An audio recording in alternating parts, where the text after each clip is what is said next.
We'll have more weather details coming up shortly, but first our top stories. And Montreal Road in Hull is closed at this hour while police investigate a collision. It happened last night. 4 people were hurt, 1 seriously. Police say a car was traveling east on Montreal Road and tried to pass another vehicle but crashed into an oncoming van. A 22-year-old woman was taken to hospital with serious but non-life-threatening internal injuries.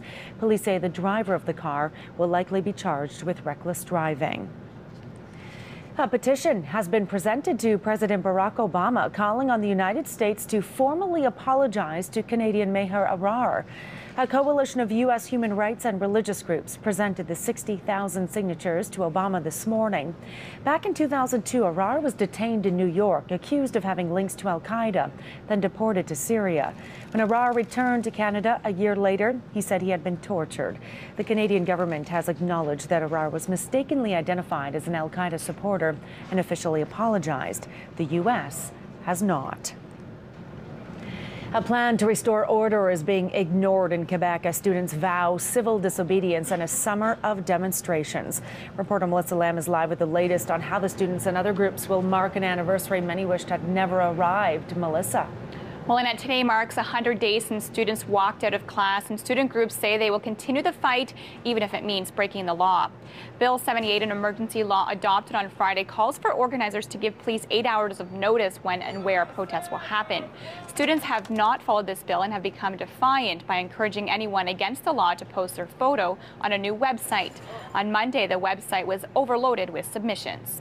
Meanwhile, their fight is also receiving some celebrity support as Montreal's Arcade Fire wore the movement's iconic red squares during an appearance with Mick Jagger on Saturday Night Live. Now, other celebrities also joining the cause include activist and filmmaker Michael Moore, as well as the global hacker group Anonymous. Annette?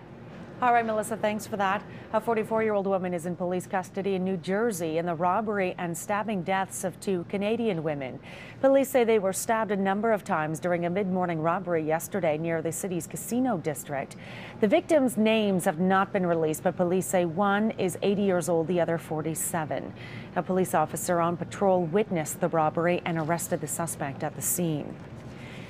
The jury deciding the fate of John Edwards is entering a 3rd day of deliberations. The former presidential candidate faces 30 years in prison if he's found guilty of 6 campaign finance corruption charges. Prosecutors accuse the Democrat of masterminding a scheme to use nearly $1 million in secret donor payments to help hide his mistress as he sought the White House in 2008. He has pled not guilty to the charges. Well, the beer was flowing in Daytona Beach, Florida, not from spring break, but from a truck that flipped over, spilling 55,000 pounds of beer. More than 4,000 cases of Heineken and Amstel Light bottles shattered across the northbound lanes of I-95 yesterday morning. The truck driver says a vehicle in front of him swerved, so he lost control, skidding 900 feet before flipping over. But police say there were no skid marks or witnesses to back up his claim.